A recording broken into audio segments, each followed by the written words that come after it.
शहर की सबसे महंगी सोसाइटी में एक शानदार बंगला था। ऊंची ऊंची दीवारें, गेट पर मुसल्लह गार्ड्स और अंदर चमकती हुई गाड़ियां। इस घर के अंदर रहने वाली लड़की का नाम ज़ारा शाह था। वो शहर के मशहूर बिजनेस टाइकॉन शाह ग्रुप के मालिक की बेटी थी। ज़ारा अपनी खूबसूरती की वजह से हर जगह मशहूर थी। गोरी रंगत, गहरी आंखें और हमेशा महंगे ड्रेसेस। मगर इसका रवैया जिद्दी, तेज जबान और गुरूर से भरा हुआ था, जो उसके मुकाबले में निचले दर्जे का होता।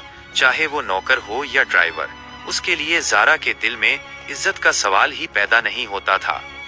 इसी बंगले के बाहर हर सुबह एक काली कार खड़ी होती, जिसके स्टीयरिंग व्हील के पीछे एक खामोश सा लड़का बैठा होता। इसका नाम अयान था।